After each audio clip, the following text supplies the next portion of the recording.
Frustrated, stressed, personal কিংবা financial প্রবলেমের জন্য আনহ্যাপি? জেনে নিন কি করে ওভারকাম করবেন জীবনের এই সব ক্রুশিয়াল মোমেন্টগুলো, সেই সঙ্গে সেলফ হিলিংও, বলছে মাইন্ড ট্রেনার অবদুত দাস।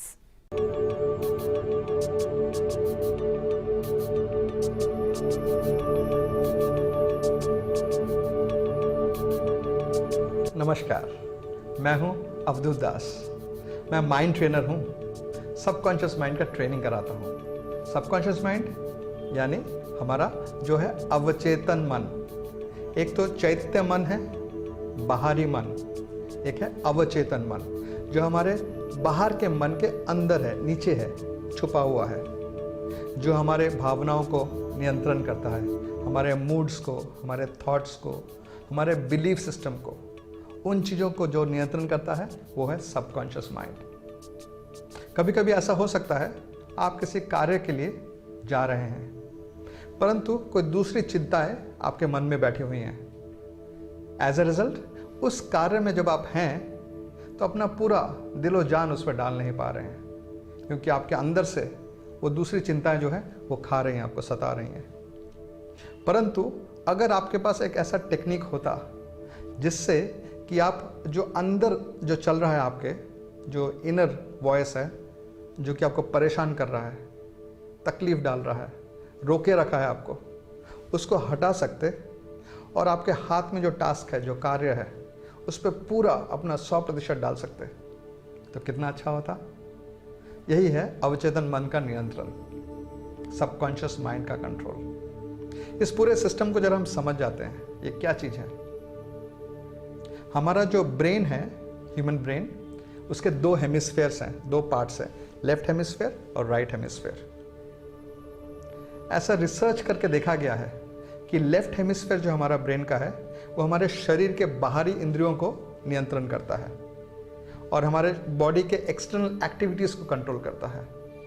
परंतु हमारा जो राइट ब्रेन हेमिस्फेयर है वो हमारे अंदर जो एक्टिविटीज़ हैं उनको कंट्रोल करता है, जैसे कि आपका हार्ट रेट, आपका ब्लड प्रेशर, आपका किडनी जिस एफिशिएंसी के साथ काम कर रहा है उसका कंट्रोल, उसका नियंत्रण, आपका लिवर कैसा काम कर रहा है, कितना कोलेस्ट्रॉल क्रिएट हो रहा है, डायबिटीज़ का अवस्था इस वक्त जो है वो आपका अवचेतन मन कंट्रोल कर रहा है। हाँ जी, विच मीन्स अगर आप अपने अवचेतन मन पर नियंत्रण ला सकें तो अपने डायबिटीज़ पर नियंत्रण ला सकते हैं। जी, सच्ची बात है। पैनक्रियाज में एक एरिया होता है, कई सारे छोटे छोटे स्पॉट्स होते हैं जिनको आइलेट्स ऑफ लैंगरहैंस कहते हैं। उसके अंदर अलग अलग टाइप के सेल्स होते हैं, अल्फा सेल्स, बीटा सेल्स। ये बीटा सेल्स जो हैं वो रिस्पॉन्सिबल हैं कि कितना इंसुलिन प्रोड्यूस हो रहा है आपके पैनक्रियास द्वारा। तो जैसे कभी कभी होता है किसी बीमारी के कारण कोई शरीर का अंश पूरे एफिशिएंसी में काम नहीं कर पाता है, तो पैनक्रियास के आइलेट्स ऑफ लैंगरहैंस के अंदर जो बीटा सेल्स हैं जब वो डल हो जाते हैं, उनकी प्राण शक्ति, उनका लाइफ एनर्जी जब रिड्यूस हो जाता है तो वो जितना इंसुलिन जब जिस मात्रा में प्रोड्यूस करना चाहिए वो नहीं कर पाते। परंतु आप अगर अपने राइट ब्रेन हेमिस्फीयर पर नियंत्रण ले आए तो वहाँ से सीधा इंस्ट्रक्शन दीजिए, वहाँ पे कॉल करके बोलिए, hello mister islets of Langerhans, अपने जो बीटा सेल्स है उनको काम पे लगाओ। तो फिर बीटा सेल्स अभी फिर से ताज़ा हो जाएंगे, तरोताज़ा, एनर्जेटिक हो जाएंगे और फिर से इंसुलिन छोड़ना शुरू कर देंगे ठीक तरह से। और धीरे धीरे क्या होगा, आपका डायबिटीज़ 100% नियंत्रण में आ जाएगा। जी हाँ, आप डायबिटीज़ को पूरी तरह से कंट्रोल कर सकते हैं simply by the power of your subconscious mind, जो कि आपके राइट ब्रेन हेमिस्फीयर द्वारा आपके शरीर के अंदर मैनिफेस्ट करवाएगा। तो इस प्रकार से शरीर का जो हेल्थ है ये सब हमारा राइट ब्रेन हेमिस्फीयर कंट्रोल करता है। हमारे जो थॉट प्रोसेस है, जो बिलीफ सिस्टम है कि मैं क्या कर सकता हूँ, क्या नहीं कर सकता, मेरे लिए क्या करना खतरे से खाली नहीं है और क्या चीज़ है जिसमें तो काम बन जाएगा, ये जो इनर बिलीफ है ये हमारा सबकॉन्शियस माइंड कंट्रोल करता है, जो कि हमारे राइट ब्रेन से कनेक्टेड है। अच्छा ये बताइए ज़रा, अगर आपको 1 फुट की दूरी, अप्रोक्सीमेटली इतना होगा 1 फुट का दूरी, 1 फुट का दूरी मान लीजिए एक स्केल ले लिया आपने 1 फुट का, ज़मीन पर रख दिया। अभी आपको कहा जाता है उस स्केल के एक छोर पर आप खड़े हो जाइए, दूसरी तरफ मुंह करके, और एक कदम आपको पीछे लेना है। सिर्फ 1 फुट का दूरी आपको तय करना है पीछे की तरफ। हाँ, पीछे देख सकते हैं, नीचे देख सकते हैं, पीछे देख सकते हैं कि आपने कितना डिस्टेंस कवर किया। तो 1 step you have to take backwards 1 foot का डिस्टेंस। क्या आप ये कर सकते हैं? बड़ा आसान है ना? बिल्कुल, कोई भी बच्चा कर लेगा। अच्छा ये बताइए, एक बार आपने या 2-3 बार ऐसे करके आपने प्रैक्टिस कर लिया, अब आपको आंखें बंद करके वही काम करना है। कर पाएंगे? अरे बाप रे, बड़ा कठिन चीज़ है। नहीं ना, बहुत आसान है। ठीक है, ये तो हो गया। अब सिनेरियो चेंज करते हैं। मान लीजिए 10 मंजिला बिल्डिंग, उसका छत, और उस छत के 1 फुट की दूरी पर पड़ोसी बिल्डिंग, उसका छत। उतना ही डिस्टेंस है जो जमीन पे हमने किया था। अब इस छत के ऊपर आप खड़े हो जाइए पीठ करके दूसरे बिल्डिंग के छत की तरफ, और अब 1 कदम पीछे लीजिए। 1 फुट का दूरी है, आपके शरीर में शक्ति है, एबिलिटी है, पोटेंसी है, आप एक्चुअल में ले सकते हैं 1 कदम पीछे, जो कि 1 फुट का डिस्टेंस है। आप कई बार जमीन पे करके देख चुके हैं। अब छत के ऊपर 10वें मंजिल पे खड़े होके यही काम कीजिए। 1 कदम पीछे लेना है 1 फुट की दूरी पर। हाँ, अगर स्लिप कर गए तो गए काम से। अब बताइए, क्या ये आसान है? क्या आप कर सकेंगे? कर तो लेंगे जरूर, परंतु सोचिए कितना सोचना पड़ेगा, कितना प्रिकॉशन लेना पड़ेगा।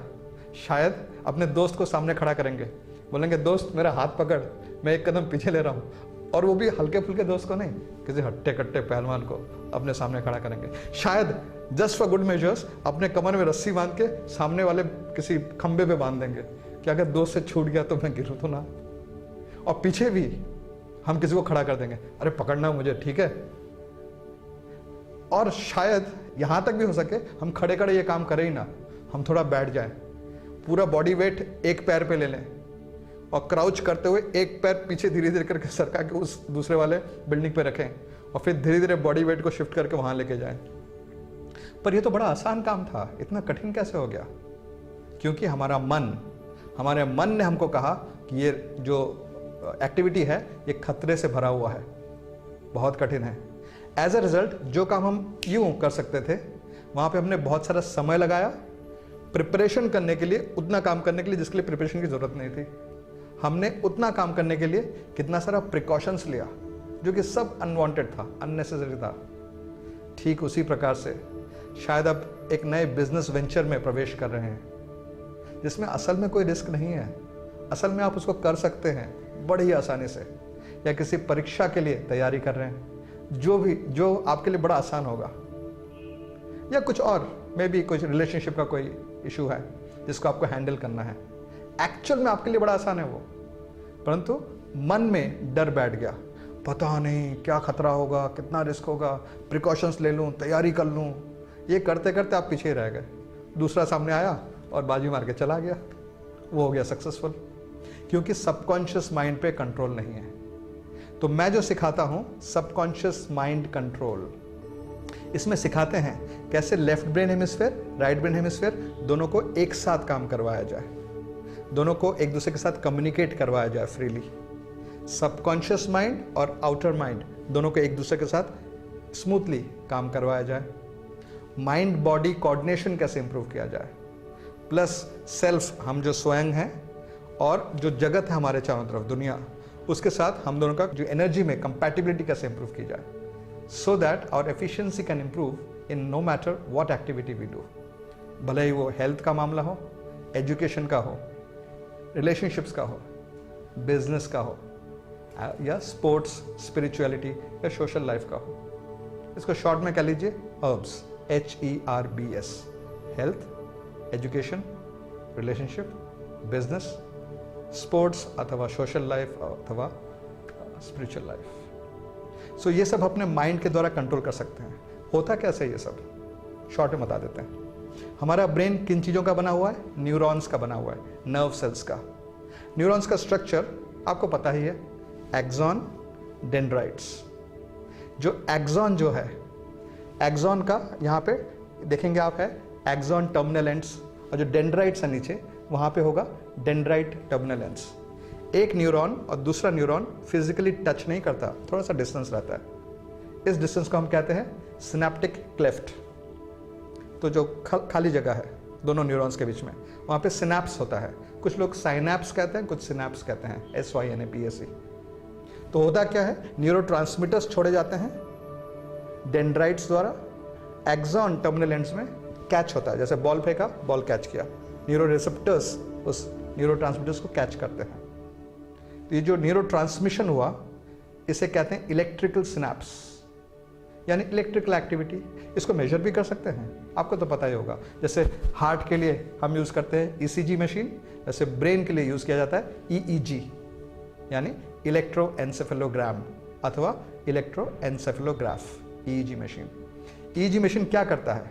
EEG मशीन बताता है कि ब्रेन के किस एरिया में, किस रीजन में कितना इलेक्ट्रिकल एक्टिविटी हो रहा है। बस आजकल तो मॉडर्न जो टेक्निक्स हैं इसमें 3D ग्राफ बन जाता है पूरा ब्रेन का, कि ब्रेन का 3 डायमेंशनली किस एरिया में कितना इलेक्ट्रिकल एक्टिविटी हो रहा है। इन सब का मैपिंग भी किया जा चुका है रिसर्च के द्वारा।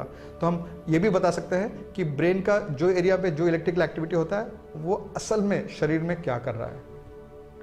यहाँ तक भी हो चुका है कि रात को जब आप स्वप्न देख रहे हैं, अगर EEG मशीन कनेक्टेड है तो जो इस रिसर्च के फील्ड में एक्सपर्ट है, जिसके पास सारा डेटा है, वो आपका EEG देख के बता देगा इस वक्त सपने में आप कोई डरावना चीज़ देख रहे हैं, अथवा इस वक्त सपने में आपको बड़ी खुशी हो रही है, कोई आनंद हो रहा है, या बड़ी तेज़ी से आप आगे द्रुत वेग में आगे बढ़ रहे हैं, ऐसा कोई फीलिंग आ रहा है। यानी इलेक्ट्रिकल एक्टिविटी से हमारे मन के थॉट्स को रीड किया जा सकता है, ये EEG मशीन।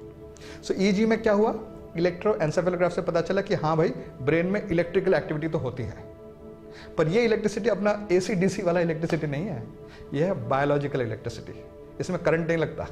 इसको कैसे मेजर करते हैं? CPS, साइकिल्स पर सेकेंड, अथवा hertz, 1 hertz is equal to 1 CPS। अलग अलग ब्रेन वेव फ्रीक्वेंसीज होते हैं, जिसके बारे में अभी थोड़ी देर में बताने वाला हूँ। तो ये जो इलेक्ट्रिकल एक्टिविटी हो रही है ब्रेन में, तो इलेक्ट्रिकल एक्टिविटी होने से एक और काम तो होना ही चाहिए, वो क्या है? वो है इलेक्ट्रोमैग्नेटिक फील्ड बनना चाहिए, क्योंकि इलेक्ट्रिसिटी है। तो जो इलेक्ट्रोमैग्नेटिक फील्ड ब्रेन के द्वारा बनता है उसको मेडिकल साइंस में कहते हैं न्यूरोनल, क्योंकि न्यूरॉन्स से बना है, नर्व सेल से बना है, न्यूरोनल इलेक्ट्रोमैग्नेटिक फील्ड। शॉर्ट में इसको कहा जाता है न्यूरोनल फील्ड्स। ये न्यूरोनल फील्ड वाला क्या चीज़ है?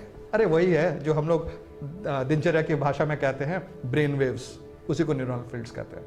अथवा जो पूरा जो न्यूरोनल फील्ड बन गया इलेक्ट्रोमैग्नेटिक फील्ड है, उसको हम ये भी कह सकते हैं ऑरा। जब कहा जाता है ना ऑरा फोटोग्राफी, किसी का ऑरा फोटोग्राफ किया गया, या तुम किसी का ऑरा देख सकते हो, इसका ऑरा वैसा है, वो इलेक्ट्रोमैग्नेटिक फील्ड के बारे में बात हो रहा है। क्योंकि न्यूरॉन से ब्रेन में नहीं है, पूरे शरीर में, इसलिए तो मच्छर बैठने से पता चल जाता है अरे मच्छर आया। तो ये सब हम पता कर सकते हैं ब्रेन का इलेक्ट्रिकल एक्टिविटी के द्वारा। तो जो डिफरेंट ब्रेन फ्रीक्वेंसीज है उनको इस प्रकार से डिवीजन किया गया है। ये जो ऊपर आप देख रहे हैं ये है बीटा फ्रीक्वेंसी। बीटा फ्रीक्वेंसी यानी जिसमें left brain hemisphere principally active होता है, जहाँ हमारे जो 5 सेंसेस, ये 5 सेंसेस एक्टिव रहते हैं। देखना, सुनना, महसूस करना, छुअन को महसूस करना, सूंघना, चखना, टेस्ट करना, जो 5 सेंसेस हैं ये हमारा बीटा ब्रेन फ्रीक्वेंसी के समय हमारा ब्रेन उसको प्रोसेस करता है, उस डेटा को। ये हमारा आउटर कॉन्शियस स्टेट है। इस समय हम अवेक हैं, अवेयर हैं, हम जागे हुए हैं, हमको पता है कि हम हैं, वो चेतना है। फिर उसके नीचे आप जो देख रहे हैं वो है alpha brain frequency. Alpha brain frequency कहाँ से कहाँ तक है? 7 साइकिल्स पर सेकेंड से लेकर 14 साइकिल्स पर सेकेंड। इसके ऊपर वाला बीटा कहाँ पे था? 14 के ऊपर था। और बीटा के सेंटर में आप देख रहे हैं लिखा हुआ है 21, वो है एवरेज बीटा फ्रीक्वेंसी। यानी मनुष्य, हम एडल्ट्स जो वयस्क लोग हैं, हम लोग जब डे टू डे लाइफ में, दैनिक दिनचर्या में कुछ भी हम काम कर रहे होते हैं, जनरली स्पीकिंग, साधारणतः हमारा ब्रेन 21 साइकिल्स पर सेकेंड के आसपास रहता है। हाँ, किसी को गुस्सा आ गया, एकदम गुस्से में आ गया, तो उसका ब्रेन फ्रीक्वेंसी बढ़ जाएगा। इसलिए कहते हैं गुस्सा नहीं करना चाहिए, क्योंकि ब्रेन का फ्रीक्वेंसी बढ़ गया तो क्या होगा? ब्रेन में इलेक्ट्रिकल एक्टिविटी ज़्यादा होगा, हीट ज़्यादा होगा, और ब्रेन के अंदर डैमेजेस होते हैं, नुकसान होते हैं। गुस्सा नहीं करना चाहिए। सीखना चाहते हैं गुस्सा कैसे नहीं करना है? आइए मेरे पास, मैं सिखा दूंगा कैसे गुस्से पर नियंत्रण किया जा सकता है। ओके, आते हैं नीचे अल्फा फ्रीक्वेंसी पर। तो अल्फा फ्रीक्वेंसी है 7 साइकिल्स पर सेकंड से लेकर 14 साइकिल्स पर सेकंड। अल्फा फ्रीक्वेंसी कब होता है? जब हम रात को सो रहे होते हैं। जब मनुष्य का ब्रेन फ्रीक्वेंसी रिड्यूस होते होते होते 14 CPS या साइकिल्स पर सेकंड के आसपास आता है, उस समय हम कहते हैं बड़ी नींद आ रही है, थोड़ा सो जाएं, थक गए हैं, यानी हमारा लेफ्ट ब्रेन इस समय फुल्ली एक्टिव नहीं है। इसके लिए हमारा शरीर थोड़ा कमज़ोर कमज़ोर लग रहा है, नींद से आ रही है। और जब 14 के नीचे चला गया ब्रेन फ्रीक्वेंसी, यानी सो गए, खराटे मार रहे हैं अच्छे से।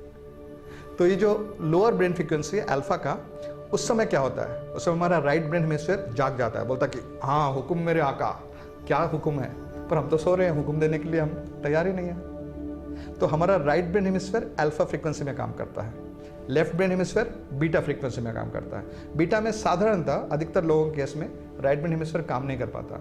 ठीक वैसे मान लीजिए आपका पास एक कोई इलेक्ट्रॉनिक गैजेट है जिसको 9 वोल्ट्स का पावर चाहिए, अब उसमें 230 वोल्ट्स डालेंगे तो कहाँ काम करेगा बेचारा, उसको तो 9 ही चाहिए तभी वो काम कर पाएगा।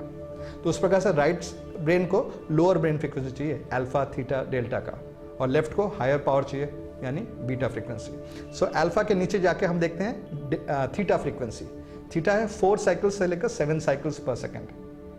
थीटा फ्रीक्वेंसी वही वाला फ्रीक्वेंसी है जब हॉस्पिटल में किसी को जब एनेस्थीसिया दिया जाता है, बेहोश किया जाता है ना ऑपरेशन के समय, मान लीजिए किसी का ब्रेन सर्जरी हो रहा है तो मशीन से स्कल को काट लिया, हड्डी को तोड़ लिया और फिर अंदर से ब्रेन को निकाल के उस पर सर्जरी की जा रही है, पर उसको तो पता ही नहीं चल रहा, उसको दर्द ही नहीं है। या ओपन हार्ट सर्जरी पर पता ही नहीं चलता, या एम्पुटेशन हो रहा है पता ही नहीं चलता, क्योंकि ब्रेन का फ्रीक्वेंसी काफ़ी नीचे है उस समय। तो जब ऑपरेशंस किए जाते हैं, सर्जरी की जाती है, पेनलेस सर्जरी, तो उस समय ब्रेन का फ्रीक्वेंसी थीटा पे रहता है, इतना लो फ्रीक्वेंसी है। और थीटा वही फ्रीक्वेंसी है जहाँ पे हमारे सपने शुरू होते हैं और फिर उसको आगे ले जाके अल्फा तक पहुँचता है। उसके बारे में मैं दूसरे एक प्रोग्राम में बताऊंगा डिटेल में, the science of sleep, science of dreams, ये सब। फिलहाल थीटा फ्रीक्वेंसी पे हम आते हैं 4 से 7 साइकिल्स।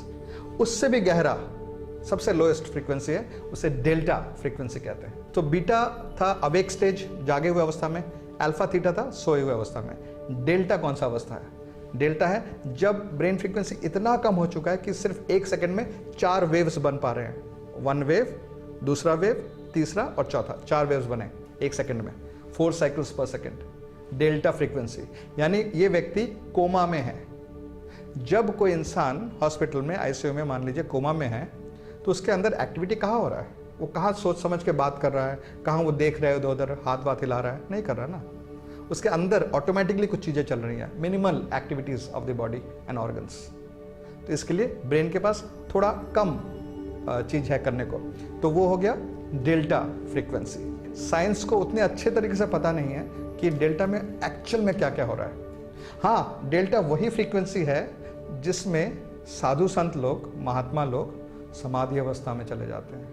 हिमालय में जाने पर देवप्रयाग से आगे, रुद्रप्रयाग से आगे जब आप जाएंगे, थोड़ा आपको मेन रोड से हट के जाना पड़ेगा अंदर की तरफ पहाड़ों में। वहाँ पे कई मंदिरों में, कई छोटे छोटे आश्रमों में आपको मिलेंगे जो सन्यासी लोग हैं या ऋषि लोग हैं, वो लोग समाधि में हैं। जैसे कि मान लीजिए एक छोटा सा कुटिया है, उसमें ईंटों का एक बॉक्स जैसा बना रखा है, उसमें एक छेद है, उसके अंदर एक साधु बैठा है और ये लोग बताएंगे कि वहाँ जो बाकी लोग रहते हैं वो बताएंगे ये यहाँ पे कई सालों से हैं, यानी समाधि अवस्था में। तो समाधि अवस्था में डेल्टा फ्रीक्वेंसी कहते हैं। तो इन सब ब्रेन फ्रीक्वेंसीज को हम रेगुलेट कर सकते हैं, इनको यूज़ कर सकते हैं अपने बेनिफिट के लिए। इसमें सिखाया जाता है कैसे अपने ब्रेन पर, अपने शरीर पर, अपने थॉट्स पर, हमारे विचारों पर नियंत्रण ला सकें और अपने जीवन को बेहतर बना सकें। पढ़ाई में एक्सीलेंस कैसे लाएं, रिलेशनशिप में एक्सीलेंस कैसे लाएं, हेल्थ में एक्सीलेंस कैसे लाएं, सोशल लाइफ में, स्पोर्ट्स में, स्पिरिचुअल लाइफ में कैसे एक्सीलेंस लाएं। और बालीगंज में हाजरा लॉ कॉलेज के पास गरचा रोड पर मैं ट्रेनिंग्स कराता हूँ, आके मिलिए हमसे कभी। हमारा ऑफिस का नंबर नोट कर लीजिए, 40624150। ठीक है, फिर मिलते हैं कल ठीक इसी समय पर, इसी चैनल पर।